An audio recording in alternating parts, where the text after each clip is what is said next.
नमस्कार मित्रांनो, परत आपण एकदा भेटतो आहे आणि आज इयत्ता 10वीचा जो मराठी विषय आहे त्या मराठी विषयातील उपयोजित लेखन हा जो महत्त्वाचा भाग आहे या विषयावर आपण इथे चर्चा करणार आहोत. विद्यार्थी मित्रांनो, जो 10व्या वर्गाची कृतीपत्रिका आहे तिचा जरा तुम्ही अभ्यास करा. तुमच्या हे लक्षात येईल की 10व्या वर्गाची जी कृतीपत्रिका आहे त्या कृतीपत्रिकेमध्ये विद्यार्थ्यांसाठी वाव आहे. आता विद्यार्थ्यांसाठी वाव आहे म्हणजे नेमकं काय, तर तुमच्यासाठी वाव आहे म्हणजे हा मुद्दा असा लक्षात घ्या की तुम्हाला तिथे मार्क्स घेण्याची संधी आहे. मग मार्क्स कसे मिळवायचे हा सुद्धा एक प्रश्न आहे. तुम्ही जर का कृतीपत्रिकेचा खरंच अभ्यास केला असेल तर तुमच्या असं लक्षात येते की या कृतीपत्रिकेमध्ये जो शेवटचा भाग आहे ज्याला आपण उपयोजित लेखन म्हणतो हा जवळपास 24 मार्काचा आहे. विद्यार्थी मित्रांनो, हे समजून घ्या, हे फार अत्यंत महत्त्वाचं आहे. आणि 24 मार्क म्हणजे 10व्या वर्गाच्या परीक्षेसाठी खूप जास्त होतात की ज्यावर तुम्हाला चांगला जर फोकस केला तर निश्चितच काय करता येईल, चांगले मार्क्स घेता येईल. विद्यार्थ्यांनो, हा जो भाग आहे उपयोजित लेखनाचा, या उपयोजित लेखनाचा भाग प्रश्न 5व्या पासून सुरुवात होतो. जो प्रश्न 5वा अ आहे, या 5व्या अला 6 गुण आहेत आणि या 6 गुणासाठी तुम्हाला एकच प्रश्न सोडवायचा आहे. इथे एकमेकाला 2 प्रश्न और असतील. एक प्रश्न म्हणजे पत्रलेखनाचा, निश्चितच तो तुम्ही शिकला असाल. पत्रलेखनामध्ये सुद्धा 2 भाग तुम्ही शिकलात, एक औपचारिक आणि दुसरा अनौपचारिक. ते 2 पत्र विचारले जातील आणि त्याला और जो आहे तो म्हणजे सारांश लेखन. सारांश लेखन हा अत्यंत महत्त्वाचा भाग असलेला आपल्याला दिसतो. याला 6 गुण आहेत. विद्यार्थ्यांनो, हे समजून घ्या. 6 गुणासाठी तुम्हाला सारांश लेखन विचारला जातो आणि हा प्रश्न सारांश लेखनाचा पत्रलेखनाला और आहे. एक तर तुम्ही पत्रलेखन सोडू शकता किंवा तुम्ही सारांश लेखन सोडू शकता. मग सारांश लेखन सोडत असताना कुठल्या गोष्टींची काळजी आपण घेतली पाहिजे ते अत्यंत महत्त्वाचं आहे. तुम्ही पहा, कोणकोणत्या सूचना किंवा कोणकोणत्या गोष्टी तुम्ही लक्षात घेणं फार महत्त्वाचे आहे. त्याला सर्वात पहिला मुद्दा दिसतो तो म्हणजे काय की उतारा आपल्याला पहिल्यांदा वाचायचा आहे आणि तो वाचल्यानंतर समजून घ्यायचा आहे. वाचन कसं करायचं हे सुद्धा अत्यंत महत्त्वाचं आहे. वाचन करणं किंवा वाचन कशा पद्धतीने करणं याला फार महत्त्व असते. तुम्हाला तो उतारा स्वतःला समजून घेण्यासाठी वाचायचा आहे. कारण त्याचं सारांश लेखन म्हणजे नेमकं काय की जो उतारा दिला असेल त्या उताराचा आपल्याला 1/3 उतारात स्पष्टीकरण करायचं असते आणि त्यासाठी तो उतारा तुम्हाला काळजीपूर्वक वाचावा लागेल, तुम्हाला दिसते. त्यानंतर उतारा वाचत असताना महत्त्वाचं हे आहे की त्यातले जे महत्त्वाचे मुद्दे आहे ते तुम्ही अंडरलाईन करावे. म्हणजे अंडरलाईन जरी नाही केले तरी तुम्ही लक्षात घ्यावे. त्यानंतर आपल्याला पुढे दिसते की जेव्हा उतारा वाचत असतो तेव्हा त्या उतारातील जे काही विचार आहे, लेखकांची जे काही म्हणणं आहे, जे काही कल्पना लेखकाने त्यात मांडली आहे ते तुम्ही समजून घेतली पाहिजे, ती तुमच्या मनात साठवली पाहिजे. त्याच्यावर आपल्याला विचारमंथन करायचं आहे. त्यानंतर महत्त्वाचं आहे की जो उतारा आहे हा आपल्याला तिसऱ्याला सांगायचा आहे. हे लक्षात घ्या की उतारा कशा पद्धतीनं सोडवायचा, त्याला अत्यंत महत्त्व आहे. ज्या पद्धतीनं विद्यार्थ्यांनो तुम्ही एखादा चित्रपट पाहता, चित्रपट 2 तासाचा 2.5 तास त्याच्या मागे खर्ची घालवता, मन लावून तो पाहता आणि तो मन लावून आल्यानंतर मग तोच चित्रपटाची स्टोरी तुम्ही तुमच्या मित्रांना सांगता. मग तेव्हा पाहिलेला चित्रपट तुमचा 2 तासाचा असतो, 2.5 तासाचा असतो. मग हा 2 तासाचा चित्रपट, 2.5 तासाचा चित्रपट तुम्ही जेव्हा सांगता तेव्हा त्याला 2.5 तास आपण सांगत नाही,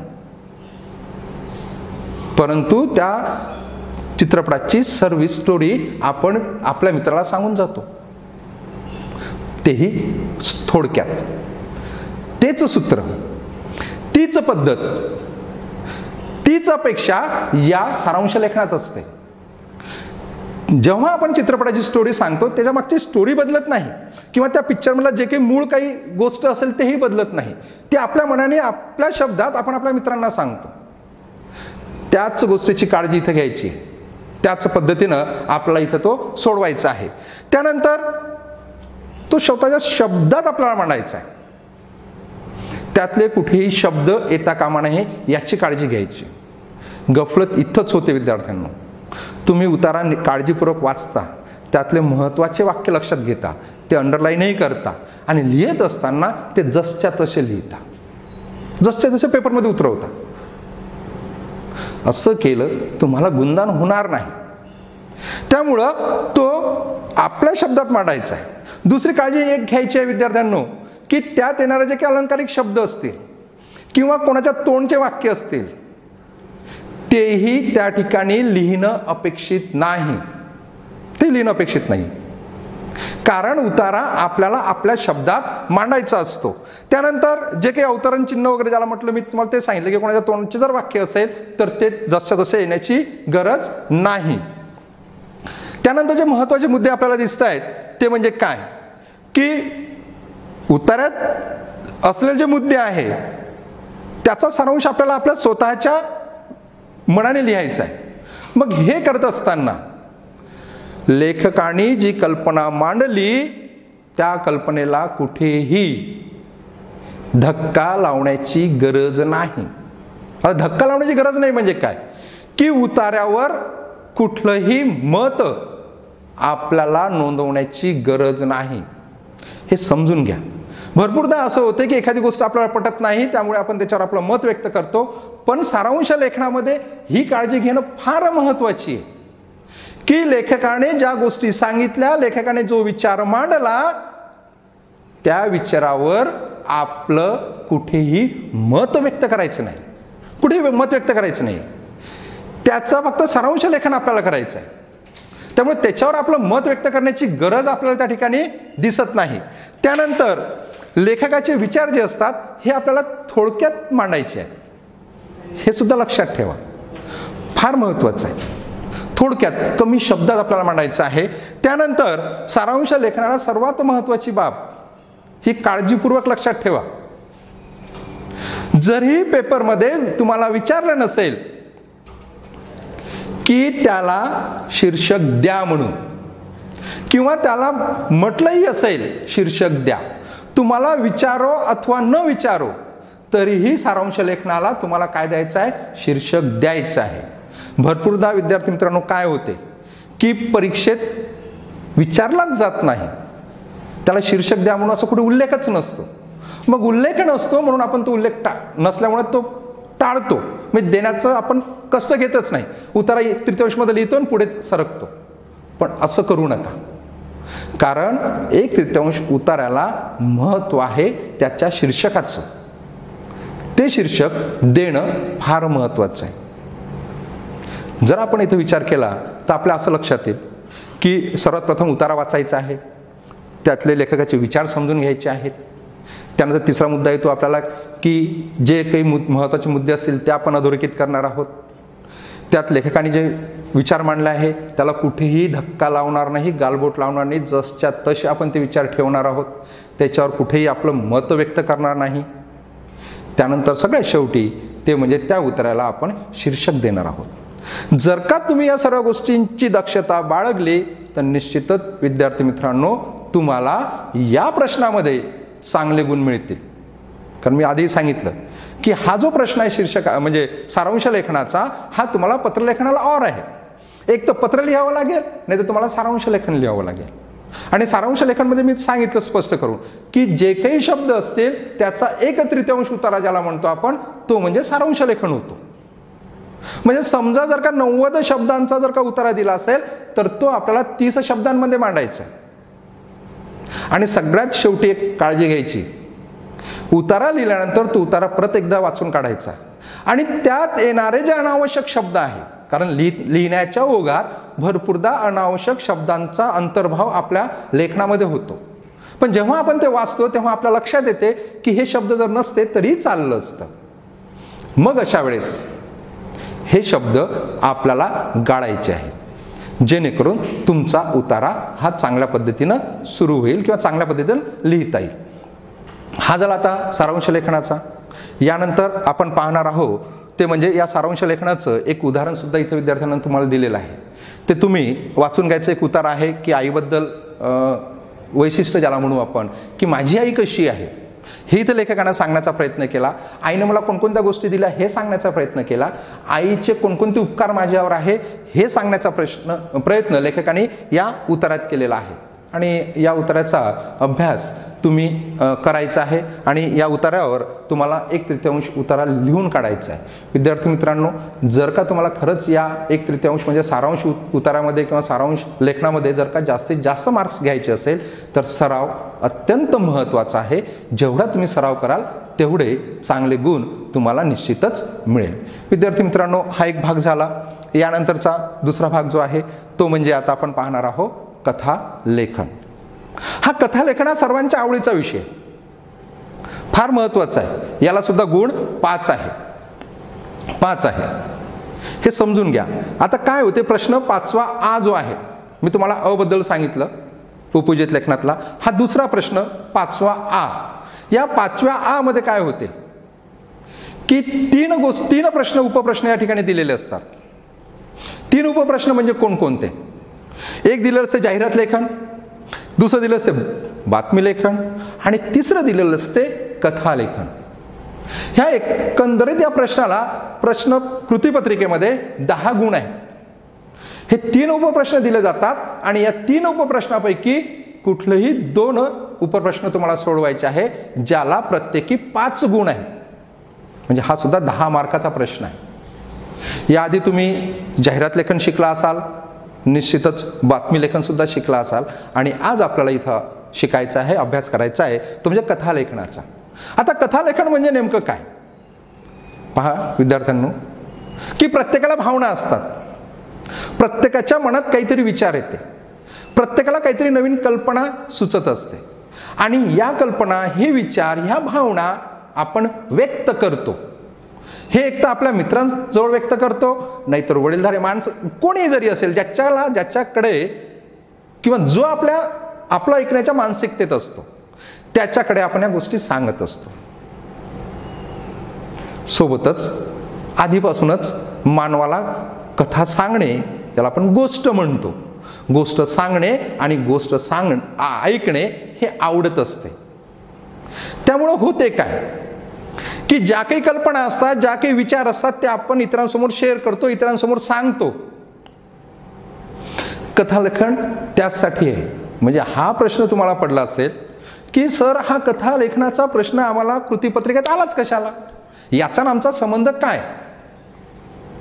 मी आधी सांगितलं तुम्हाला, कृतीपत्रिका हे विद्यार्थ्यांना व्यक्त होण्यासाठी आहे, त्यांच्या मनातील कल्पना बाहेर येण्यासाठी आहे, त्यांच्या विचार बाहेर येण्यासाठी आहे.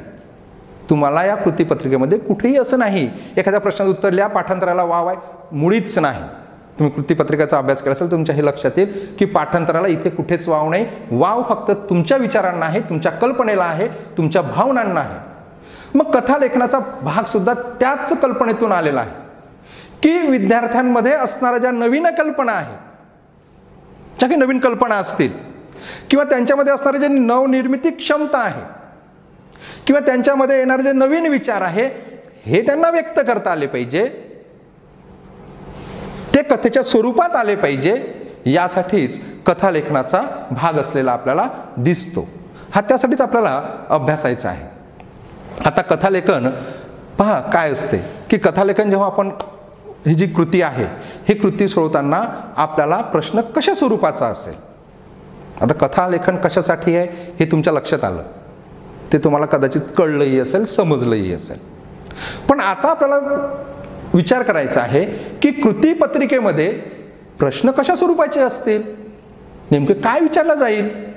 तर आपल्याला असं लक्षात येते की कथेचा एखाद्या वेळेस असं होईल की कथेचा तुम्हाला पूर्वार्ध दिला असेल. आता पूर्वार्ध म्हणजे काय? पूर्वार्ध म्हणजे कथेची सुरुवात तुम्हाला दिली असेल आणि कथेचा शेवट तुम्हाला करायचा. विद्यार्थ्यांनो लक्षात घ्या, जरी हा 5 मार्काचा प्रश्न असेल तर तुमच्या मनात हा प्रश्न असेल की सर मग कथा लिहायची तर पूर्ण लिहायची का? मुळीच नाही, गरज नाही. कारण आपल्याला कृतीपत्रिकेत पूर्वार्ध दिलेला आहे. मग आपल्याला त्या कथेचा काय करायचा आहे? शेवट करायचा आहे, ज्याला उत्तरार्ध म्हणतो. अशा प्रकारचा एखादा म्हणजे असा प्रश्न असू शकतो किंवा दुसरा प्रश्न असा असू शकतो की तुम्हाला शेवट दिला असेल आणि तुम्हाला काय करायला सांगितलं असेल? त्या कथेची सुरुवात करायला सांगितली असेल. कदाचित असंही असू शकते, म्हणजे याही स्वरूपाचं असू शकते. किंवा काही महत्त्वाचे शब्द, म्हणजे गाळलेले शब्द असतात. एखादी स्टोरी गोष्ट जेव्हा लिहितो तेव्हा काही महत्त्वाचे शब्द आपल्याला दिले असतात आणि गाळलेले शब्द त्या ठिकाणी दिले असतात. विद्यार्थ्यांनो, हे तुम्ही 4थ्या वर्गात शिकला असाल, 5व्या वर्गात शिकला असाल, 6व्या वर्गात शिकला असाल, याच्या आधी हा विषय तुमचा झालेला आहे. हे होत असताना की तुम्ही जेव्हा असं जर दिलं असेल तर तिथे तुम्हाला रिकाम्या जागा भरायच्या नाही, हे लक्षात ठेवायचं. कारण प्रश्न 5 मार्कासाठी आहे. हे फक्त तुम्हाला समजण्यासाठी आहे. त्याला रंगवण्याचं काम, त्या कथेला एक रंगवण्याचं जे स्वरूप आहे ते काम आपल्याला करायचं आहे, महत्त्वाचं. मग त्यासाठी काही शब्द दिले असतील. त्यानंतर पुढे आपल्याला दिसते की कथाबीजावरून सुद्धा कथा लिहायला सांगितले जाईल. आता कथाबीज म्हणजे काय हे पुढे आपण समजून घेऊ. आधी कोणकोणते प्रश्न तुम्हाला विचारले जाईल कृतीपत्रिकेमध्ये तेच नीट समजून घेऊ आणि नंतर कथाबीज म्हणजे काय, कशाला म्हणतात आणि कशावरून ते म्हणतात ते मी पुढे तुम्हाला सांगतो. कथाबीजावरून सुद्धा कधी काळी तुम्हाला कथा लिहायला सांगितली जाऊ शकते. त्यानंतर कधी कधी तुम्हाला शीर्षकावरून, म्हणजे फक्त शीर्षक दिलं असेल आणि त्या शीर्षकावरून सुद्धा तुम्हाला कथा लिहायला सांगितली जाऊ शकते.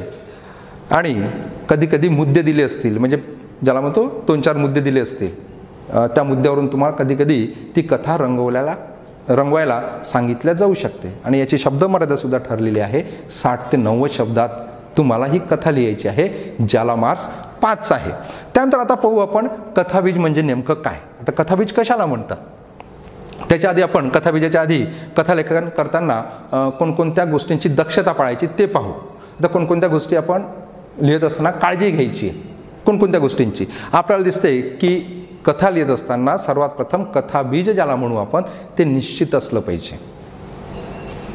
बरोबर आहे. कथाबीज जर का निश्चित असेल तर ती कथा आपल्याला सहज रंगवता येते. उदाहरण सांगतो म्हणजे पटकन तुमच्या लक्षात येईल. आता कथाबीज पुढे काय तेच पाहू, पण कथाबीजाचं उदाहरण तुम्हाला सांगतो की कथाबीजात जर का आपल्याला कल्पना, कथाबीजाची जर का स्वरूप आपण रंगवलं असेल तर ती कथा पटकन लिहिता येईल. आता कथाबीज म्हणजे काय, विषय ज्याला म्हणू आपण. एखादं तुम्हाला लिहायचं आहे फसवेगिरी, म्हणजे तुम्हाला फसवलं किंवा फसवेगिरी कशी केली जाते हे जर तुम्हाला असेल, हा जर का कथाबीज असेल तर निश्चितच याच्यावर तुम्हाला कथा रंगवता येईल, ज्याला आपण विषय म्हणू. विषयावरून सुद्धा कथा रंगवल्या जाते. त्यानंतर निवडलेले जे कथाबीज असते त्याची सुरुवात आकर्षक होणं फार महत्त्वाची असते. पहा, लक्षात घ्या की कथाबीजाला जे महत्त्वाचं आहे की कथाबीज लिहित असताना कोणत्या गोष्टीची दक्षता घ्यायची, तर त्यात महत्त्वाचं हे दिसते की जे निवडलेले जो कथाबीज आहे किंवा जो विषय आहे त्याची सुरुवात चांगली असावी. त्याच्यानंतर आपल्याला दिसते की कथेला सुरुवात, शेवट, मध्य आणि शेवट असतो. हे सगळ्यात महत्त्वाचं की नाही घेतली लिहायला असं नाही. कथेची सुरुवात व्यवस्थित झाली पाहिजे, मग त्याच्या मध्यावर कोणकोणत्या गोष्टी आल्या पाहिजे आणि कथेचा जो शेवट आहे ज्याला आपण तात्पर्य म्हणतो, हे पुढे पाहू. पण तात्पर्य म्हणतो की त्यातून मिळणारे जे शिकवण आहे ते हे शेवटच्या परिच्छेदामध्ये आली पाहिजे. म्हणजे त्याचं बायफर्गेशन सुद्धा 3 घटकामध्ये आपल्याला करायचं आहे. त्यानंतर कथेच्या आशयानुसार कथेत ज्या घटना आहेत किंवा जो स्थळ आहे त्याचाही उल्लेख केला गेला पाहिजे. म्हणजे पहा काळजी कोणती घ्यायची, सुरुवात कुठे करतो आणि संपते कुठं, म्हणजे नेमकी झाली कुठं, काय झाली, केव्हा झाली, काहीच त्याच्यावरून लक्षात येत नाही. म्हणून कथेमध्ये महत्त्वाचं आहे की घटना म्हणजे कथेची जी घटना आहे ती आणि दुसरं आपल्याला स्थळ याचाही उल्लेख होणं फार महत्त्वाचं आहे. यानंतर आपल्याला दिसते ते म्हणजे कथेचे जे आता आपण पाहिलं की शीर्षक असेल किंवा कथाबीज असेल किंवा तुम्हाला सांगितलं की शेवट, सुरुवात, मध्य, शेवट असला पाहिजे. त्यानंतर सगळ्यात शेवटी आपण पाहिलं की स्थळ आणि घटनांचा सुद्धा उल्लेख त्या ठिकाणी असला पाहिजे. आता परत महत्त्वाच्या कोणकोणत्या गोष्टी आहे, कथेची सुयोग्य म्हणजे कथेत सुयोग्य पात्राची म्हणजे पात्र असणं फार महत्त्वाचे आहे. कथा ही एकांगी नसावी, कारण कथेमध्ये पात्र असतात, कारण कथेमध्ये संवाद असतो, म्हणून पात्राची निवड करणं फार गरजेची असते.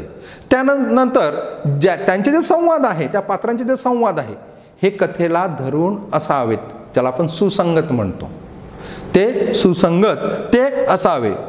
कथेच्या आशयाला अनुसरून भाषा लेखन असावं. मग कथेला जसं स्वरूप आहे त्यानुसार तुमची भाषा असावी. तुमची कथा ग्रामीण भागातील असेल तर निश्चितच त्यात ग्रामीण शब्द यायला पाहिजे. जर शहरी भागाची असेल किंवा वैज्ञानिक दृष्टीवर आधारित असेल तर त्या स्वरूपाचे शब्द तुमच्या कथेमध्ये आले पाहिजे. कारण कथा हे ऐतिहासिक कथेचे स्वरूपसुद्धा आपण पाहू, ऐतिहासिक असेल किंवा ते असेल. त्यानंतर कथालेखनात एक महत्त्वाचं आहे, कथालेखन करत असताना ही भूतकाळातच केल्या गेली पाहिजे. भूतकाळात करत असतात कारण कथा घडून गेलेली, घटना घडून गेलेली आहे आणि आपण ते सांगतो आहे, म्हणजे इथे भूतकाळच असतो हे लक्षात ठेवायचं, फार महत्त्वाचं आहे. कथा लिहित असताना कथा ही भूतकाळातच असली पाहिजे, कारण ती घडून गेलेली आहे, झालेली आहे आणि आपण सांगतो आहे. त्यानंतर कथेतील जो बोध आहे किंवा संदेश आहे किंवा मूल्य आहे, या आधारेच या कथेचा शेवट तुम्ही करावा ही अपेक्षा असते. आता नेमकं कथाबीज कशाला, म्हणजे कथाबीजावरून कथालेखन कसं केलं जाते, कथाबीजावरून कथालेखन कसं केलं जाते, तर तुमच्या असं लक्षात येईल की कथाबीज म्हणजे काय हे समजून घेऊ. पुढचं कथेचा आशय किंवा ज्याला मी काय म्हटलं तुम्हाला विषय भाग, मी बोलता बोलता मागे सांगितलं की कथाबीज म्हणजे काय, तर सरळ सरळ कथेचा विषय, त्यालाच आपण कथाबीज म्हणतो.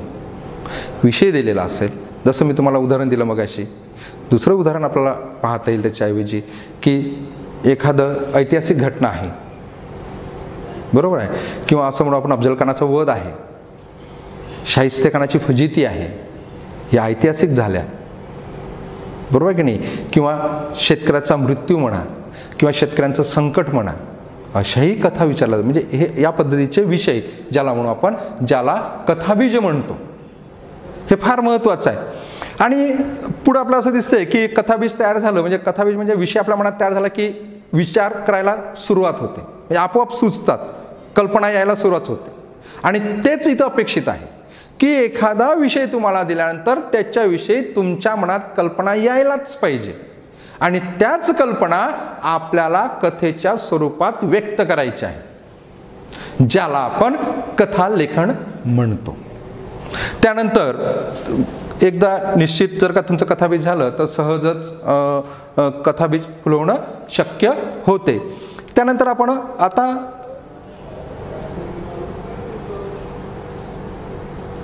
जे कथाबीजानुसार मी जसं मगाशी बोललो की कथाबीजानुसार सुद्धा कथेचे विविध प्रकार आहेत, म्हणजे कथासुद्धा कोणकोणत्या प्रकारची असते. जसं तुम्हाला दिसते की शौर्य कथा असेल किंवा ऐतिहासिक कथा असेल, विज्ञान कथा असेल किंवा रूपक कथा असेल, बोधकथा असेल, विनोदी कथा असेल, सामाजिक असेल किंवा पौराणिक असेल, म्हणजे जवळपास या स्वरूपाचे किंवा या पद्धतीच्या कथा आपण लिहित असतो.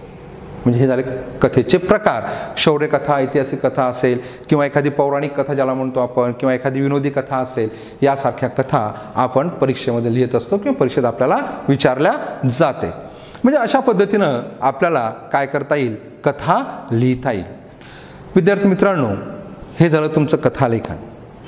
सुरुवातीला आपण सारांश लेखन पाहिलं, त्याच्यानंतर आपण कथालेखन पाहिलं आणि त्यातला शेवटचा भाग जो आहे आपल्या कृतीपत्रिकेतला सगळ्यात शेवटचा प्रश्न 5वा ई ज्याला म्हणतो आपण, हा वैचारिक लेखनाचा असतो. वैचारिक लेखन म्हणा, प्रसंग लेखन म्हणा, आत्मवृत्तपर लेखन म्हणा, म्हणजे सरळ सरळ याला आपण निबंध लेखन सुद्धा म्हणतो. निबंधाचे अनेक प्रकार आहेत. यावर्षी आपण किती अभ्यासणार हे आपण पुढे पाहू. आधी समजून घ्या की या कथालेखनामध्ये प्रसंग लेखन यावर्षी आपल्याला शिकायचं आहे, आत्मलेखन आणि वैचारिक लेखन, ज्याला गुण आहे 8, म्हणजे 8 मार्काचा हा प्रश्न असलेला आपल्याला दिसतो. 8 मार्कासाठी विद्यार्थ्यांनो 8 मार्क कमी होत नाही, भरपूर होतात. मग या 8 मार्कासाठी आपण कोणती काळजी घेणं महत्त्वाची, ते आपण पुढे पाहू. आणि आपल्याला यावर्षी जे कृतीपत्रिकेत जे लेखन प्रकार अभ्यासायचे आहे, या जसं मी तुम्हाला सांगितलं की 3 प्रकार आहे. प्रसंग लेखन असेल, आत्मवृत्त लेखन असेल, आत्मकथन असेल किंवा वैचारिक लेखन असेल. आणि यापैकी म्हणजे तुम्हाला जवळपास परीक्षेमध्ये कोणत्याही 2 कृत्या दिल्या असेल, एक तर प्रसंग लेखन दिला असेल, आत्मकथन दिला असेल किंवा वैचारिक लेखन दिलं असेल. म्हणजे 3 पैकी कुठल्याही 2 कृत्या दिलेल्या असतील आणि 2 पैकी तुम्हाला एकच कृती सोडवायची आहे. बरोबर. आणि हे कृती सोडवत असताना काळजी म्हणजे प्रश्न साधाच असतो. तुम्हाला एक तर चित्र स्वरूपात दिले असतील किंवा काही मुद्दे दिले असतील. आतापर्यंतचा अनुभव असा आहे कृतीपत्रिकेचा की त्यात तुम्हाला चित्रच दिलेले आहे आणि चित्राच्या आधारावरच तुम्हाला काय करायचं आहे, प्रश्न सोडवायचे असतात. मग आता आपण सर्वात प्रथम पाहू ते म्हणजे प्रसंग लेखन. या प्रसंग लेखनाचा अभ्यास आपण या ठिकाणी करणार आहोत. आता प्रसंग लेखन म्हणजे काय, तर सरळ सरळ त्याचा अर्थ असा होतो की वर्णनात्मक निबंध. वर्णनात्मक निबंध. या वर्णनात्मक निबंधाचा प्रकार जो आहे, यात नेमकं काय असते की तुम्ही पाहिलेला, तुम्ही अनुभवलेला प्रसंग लिहायचा असतो. विद्यार्थ्यांनी समजून घ्या, इथे दुसरं दिवस काहीच नाही लिहायचं आहे. प्रसंग लेखन म्हणजे नेमकं काय असते की तुम्ही पाहिलेला किंवा तुम्ही अनुभवलेला जी काही घटना असेल, त्या घटनेचं वर्णन तुम्हाला करायचं असते प्रसंग लेखनामध्ये. चित्रामध्ये, कृतीपत्रिकेमध्ये जो प्रश्न दिलेला असतो तिथे कुठेतरी एखादं चित्र दिलेलं असते आणि जेव्हा तुम्हाला प्रसंग लेखन करण्यास सांगितलं जाते तेव्हा त्या चित्राचा मी भाग आहो, ते घडणारी घटना मी अनुभवली आहे किंवा मी पाहिलेली आहे, याच अर्थानं तुम्हाला प्रसंग लेखन करायचं असते. तुम्हाला सर्वात महत्त्वाचं की जर असा आपण विचार केला की समजा जो प्रसंग घडते आहे, त्या प्रसंग घडत असताना मी तिथे आहो आणि तो प्रसंग माझ्या डोळ्यासमोर घडते आहे, मी तो माझ्या प्रत्यक्ष डोळ्यांनी पाहतोय, मी उभं राहून तो अनुभवतो आहे. असं जेव्हा तुम्ही स्वतःला समजाल तेव्हा तुम्हाला सुंदर पद्धतीनं प्रसंग लेखन करता येईल. त्यानंतर आपल्याला असं दिसतंय की या प्रसंग लेखनामध्ये ज्या काही आपल्या कल्पना आहे, आपले ज्या काही भावना आहे, जे काही आपले विचार आहे, यांना येथे एकत्र करता येते, एकवटता येते, त्याचे अनुभव आपल्याला घेता येते. दुसरं महत्त्वाचं आहे की जेव्हा लिखाण करत असतो आपण प्रसंग लेखनाचं, मी तुम्हाला आधी सांगितलं की लिहित असताना अनुभव कसा आपल्याला मांडायचा आहे किंवा ते तुम्हाला कशा शब्दात मांडायचं आहे, त्यामध्ये संवेदनशीलता ज्याला म्हणतो. म्हणजे मी स्वतः तो अनुभव अनुभवला आहे अशा शब्दात जर ते मी मांडत असेल तर निश्चितच तो प्रसंग वाचणाऱ्याच्या डोळ्यासमोर प्रत्यक्ष उभा राहतो. आणि प्रसंग लेखनामध्ये हेच अपेक्षित आहे. म्हणजे तुम्ही काय तुमच्याकडून अपेक्षा आहे, विद्यार्थ्यांना हे समजून घ्या. तुम्ही इयत्ता 10वीला आहात, तुमच्याकडून फार मोठी म्हणजे एकदम मोठमोठे शब्द आणि अलंकारिक शब्द वगैरे ज्याला म्हणतो आपण साहित्यिक शब्द, असं कुठलंही अपेक्षा नाही. हे सर्वात आधी लक्षात ठेवा. प्रत्येक वेळेस जेव्हा उपयोजित लेखन शिकला असाल तेव्हा आवर्जून मीही सांगितलं की तुम्हाला तुमच्या शब्दात लिहायचं आहे, जे तुमचे शब्द आहेत. फक्त काळजी कुठली घ्यायची आहे हे आपण पाहतोय. काळजी घेताना मी तुम्हाला सांगितलं की तो प्रसंग जेव्हा मी वर्णन करेल तर त्या प्रसंगाचं वर्णन असं असलं पाहिजे की तो प्रसंग जसा काही माझ्या डोळ्यासमोर घडतोय, की मी स्वतः अनुभवला आहे, असं या ठिकाणी अपेक्षित असते. मग आता प्रसंग लेखनातील ज्या काही बाबी आहे त्या महत्त्वाच्या बाबी इथं आपण पाहू की त्या स्वरूप वगैरे ज्याला म्हणतो आपण, की आपल्याला दिसते प्रसंगाचे घटनेचे जे स्वरूप आहे ते स्पष्ट असलं पाहिजे. जे लिहायचं आहे ते संदिग्ध नसावं, म्हणजे आपल्या मनाची घालमेल तिथं होऊ नये. प्रसंगाचं वर्णन करत असताना प्रश्नपत्रिकेमध्ये कृतीपत्रिकेमध्ये अशा पद्धतीने विचारलं गेलं आहे की एक पाण्याचा तलाव दाखवलेला आहे आणि पाण्याच्या तलावाच्या आजूबाजूला काही गुरं चरताना दिसते आहे, काही स्त्रिया तिथे पाणी धुत आहे कपडे धुत आहे, काही स्त्रिया तिथून पाणी भरून घेऊन जात आहे आणि काही जनावरं त्या पाण्यामध्ये बसलेले आहेत. असे तुमच्यासमोर चित्र दिलेलं असते. त्याही पद्धतीनं तुम्हाला ते अनुभवायचं आहे. त्यानंतर आता प्रसंग लेखन करत असताना सर्वात महत्त्वाचं आहे ते म्हणजे तुमच्यामध्ये असणारी निरीक्षण क्षमता.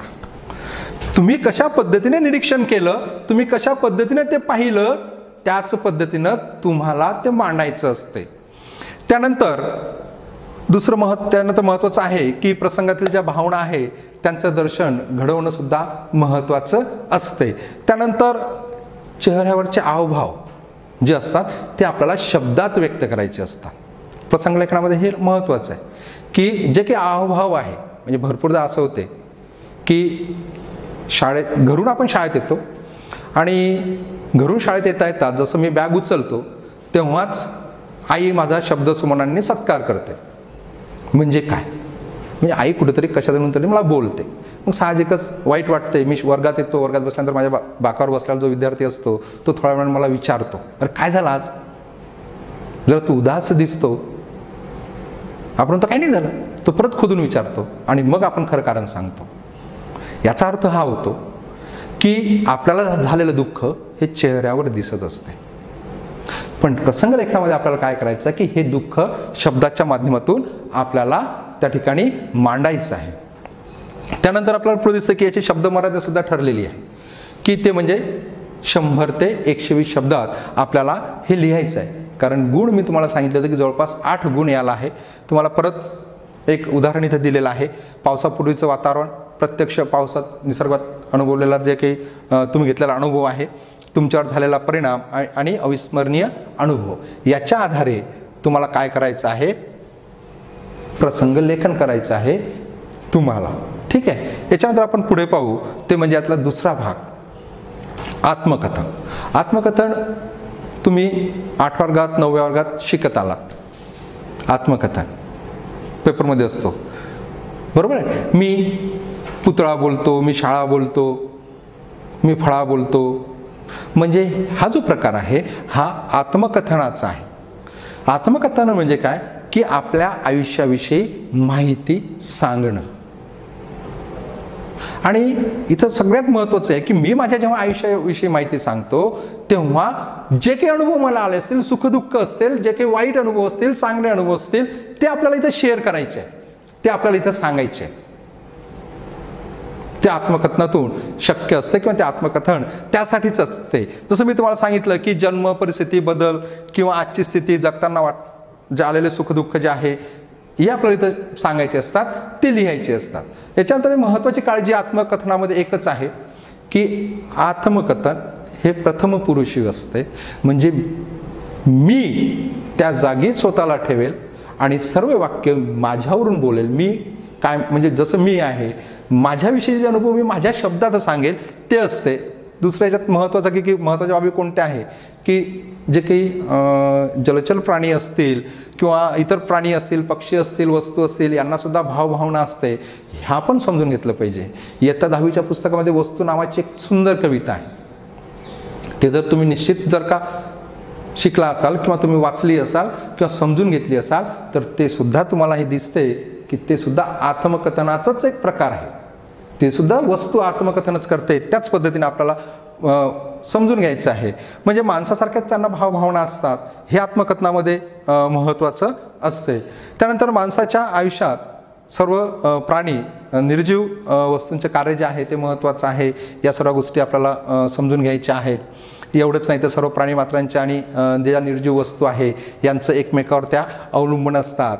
त्यांच्या सुखदुःखांची जे आहे मांडणी या ठिकाणी आपल्याला करायची आहे. जसं मी तुम्हाला सांगितलं की प्रथम पुरुषी ते असले पाहिजे, म्हणजे मी त्या ठिकाणी आहे, याच पद्धतीनं आपल्याला आत्मलेखन लिहायचं आहे. याची सुद्धा मर्यादा 100 ते 120 शब्दात असलेली आपल्याला दिसते. परत आत्मकथनाचा इथे एक सुंदर एक उदाहरण तुम्हाला मी दिलेलं आहे की मी आरसा बोलतो, निर्मिती शोध, त्यानंतर शास्त्रीय तत्व आहे, आरशाकडे पाहण्याचा दृष्टिकोन माणसाचा, आरशाचे महत्त्व, माणसाच्या चेहऱ्यावरील भाव हा त्याचा मनाचा आरसा असतो आणि आरशाचा आनंद व खंत या गोष्टी तुम्हाला आत्मकथनामध्ये स्पष्ट करायच्या आहे। यानंतर आपण यातील जो शेवटचा भाग आहे ज्याला वैचारिक लेखन म्हणतो तो आपण इथे पाहणार आहोत। आता इथे काय आहे, इथे वाव आहे, तुम्हाला तुमच्या स्वतःच्या मनाने या ठिकाणी लिहायचं आहे, स्वतःच्या मनाने लिहायचं आहे, कारण इथं स्वतःचे विचार तुम्हाला मांडायचे आहे, पण ते मांडत असताना मुद्देसूद मांडणं फार गरजेचं आहे। यालाच आपण वैचारिक लेखन म्हणतो। मग जेव्हा विचार मांडतो तेव्हा आपल्याला आपल्या अवतीभोवती घडणाऱ्या ज्या घटना आहे, ज्या काही गोष्टी आहे याचं चांगलं ज्ञान असणं गरजेचं आहे। तेव्हाच आपण विचार करू शकतो, तेव्हाच आपल्या विचार आपण आपल्या शब्दात या ठिकाणी मांडू शकतो। त्यानंतर पुढे आपण पाहू की आपले विचार मांडताना लक्षात घ्या की दोन्ही बाजूने आपल्याला मांडायचे आहे, एक सकारात्मक आणि एक नकारात्मक। मग नकारात्मक मांडत असताना हे लक्षात ठेवायचं विद्यार्थ्यांनो की जेव्हा आपण नकारात्मक बाबी त्या ठिकाणी मांडतो त्यावेळेस नकारात्मक बाबी त्या ठिकाणी खोडल्या गेल्या पाहिजेत, हे महत्त्वाचं आहे। त्या कशा चुकीच्या आहे हेही आपल्याला या ठिकाणी मांडणं गरजेचं असते, यात आपल्याला ही संधी असते। त्यानंतर आपली भाषा आणि लिखाणाची पद्धत सोपी असावी ही अपेक्षा आहे, परंतु हे लिहित असताना त्यात भारदस्त शब्द किंवा भारदस्तपणा त्यात असलेला पाहिजे। आणि इथं अपेक्षित हेच आहे की विद्यार्थ्यांनी स्वतःच्या शब्दामध्ये ते मांडणं फार महत्त्वाचं आहे। आता वैचारिक लेखन करत असताना कोणकोणत्या बाबी आपण काळजी घेतली पाहिजे, प्रश्न कशा स्वरूपाचे असतात ते आपण पाहू। की साधारणतः मी जसं सांगितलं तुम्हाला चित्रकृती दिली असेल, म्हणजे परीक्षेमध्ये सर्वात शेवटचा प्रश्न त्या चित्र दिलेलं असते आणि त्या चित्रावरूनच तुम्हाला वैचारिक लेख सुद्धा मांडायचा असतो किंवा लिहायचा असतो, किंवा चित्रात जे छोटे छोटे घटक असतात त्याच्या आधारावर तुम्हाला वैचारिक लेख लिहायचे असतात, किंवा असं म्हणू आपण की छोटे छोटे मुद्दे असतात त्याच्या आधारावर तुम्हाला तो वैचारिक लेख तुम्हाला लिहायचं असते। यालाच आपण असं म्हणतो निबंध, यालाच आपण निबंध असं सुद्धा म्हणतो। त्यानंतर जे दिलेले जे मुद्दे आहे ते मुद्दे तसे तसे आले पाहिजे हे कुठलीही अपेक्षा नाही, ते तुम्ही काढून टाकू शकता की मुद्द्यात तुम्ही सोडू शकता, त्याला धरून त्या मुद्द्याला धरून तुम्हाला लक्ष, मगाशी मी तुम्हाला सांगितलं की ते तुम्हाला स्वातंत्र्य आहे, तुमचे विचार मांडण्याचं स्वातंत्र्य आहे, तुम्हाला वाटते ते मांडायचं स्वातंत्र्य आहे। फक्त काळजी एकच घ्यायची आहे की कुठेही नकारात्मक विचार येऊ नये। आणि जर का कारण हे सांगितलं मी की दोन्ही बाजू तुम्हाला मांडायच्या आहेत, पण ज्या काही नकारात्मक बाजू जे मांडली ती सुद्धा आपल्याला खोडायची सुद्धा आहे, ते कशी चुकीची आहे ते सुद्धा सांगायचं आहे। म्हणून इथे तुम्हाला स्वातंत्र्य आहे, तुम्हाला संधी आहे तुमचे विचार मांडण्याची। एवढंच नाही की ते मुद्दे जे दिलेले असेल ते क्रमाने आलेच पाहिजे, कोणत्या क्रमाने यावे हे सुद्धा बंधन नाही, तुम्हाला त्याला धरून जे काही विचार तुमच्या मनात येत असतील, ज्या काही कल्पना तुमच्या मनात येत असतील त्या तुम्हाला स्पष्ट करायच्या आहे। म्हणजे या ठिकाणी आपल्याला एकच महत्त्वाचं दिसते ते म्हणजे विद्यार्थ्यांना इथे व्यक्त होण्याची संधी आपल्याला दिसते। त्यानंतर आपण एक उदाहरण पाहू की इथं सुद्धा एक उदाहरण दिलं आहे, मी मग सांगितलं तुम्हाला की हे जे सर्व उदाहरणं आहेत किंवा यात जे विचारले झालेले उदाहरणं आहेत हे सर्व तुम्हाला चित्राच्या स्वरूपातच विचारले जाणारे प्रश्न आहेत। जरी इथं सांगितलं असेल की मुद्द्याच्या स्वरूपात विचारलं जाऊ शकते, हे जाऊ शकते, परंतु आतापर्यंत अजूनही बोर्डाच्या परीक्षेमध्ये म्हणजे शालांत प्रमाणपत्र परीक्षेमध्ये कधीही तसं विचारलं नाही। नेहमी तुम्हाला काय दिलेलं आहे, चित्रच दिलं आहे। इथे सुद्धा चित्र दिलं आहे, खेड्याकडे चला असं दिलं आहे आणि एका विद्यापीठाचं नाव दिलं आहे बाळासाहेब सावंत कृषी विद्यापीठ दापोली, आणि दोन मित्र चर्चा करतायत आणि एक मित्र म्हणतो की मी आदर्श शेतकरी होणार आहे आणि गावाचा कायापालट करणार आहे। आणि याच्यावरून मुद्दे दिले खाली की शिक्षणाद्वारे समाज प्रबोधन तुम्ही कसं कराल, ओस पडलेली खेडी आणि फुगवणारी शहर किंवा खेड्याकडच्या समस्या, या गोष्टींना धरून तुम्हाला तुमचे विचार या ठिकाणी मांडायचे आहेत, जेणेकरून तुम्हाला किती गुण मिळतील, 8 गुण मिळतील। याच दृष्टीनं याही प्रश्नाचा अभ्यास विद्यार्थी मित्रांनो या ठिकाणी तुम्हाला करायचा आहे। निश्चितच आज आपण इथे 3 घटक शिकलो, एक म्हणजे सारांश लेखन, दुसरं कथालेखन, आणि तिसरं शिकलो ते म्हणजे आपण म्हणजे निबंध ज्याला म्हणू आपण, प्रसंगलेखन, आत्मकथन आणि वैचारिक लेखन। निश्चितच हा भाग तुम्हाला समजला असेल, नसेल समजला तर तुमच्या विषय शिक्षकांशी तुम्ही संपर्क करायचा, त्यांच्याकडून तो डिटेल्स सविस्तर समजून घ्यायचा। धन्यवाद।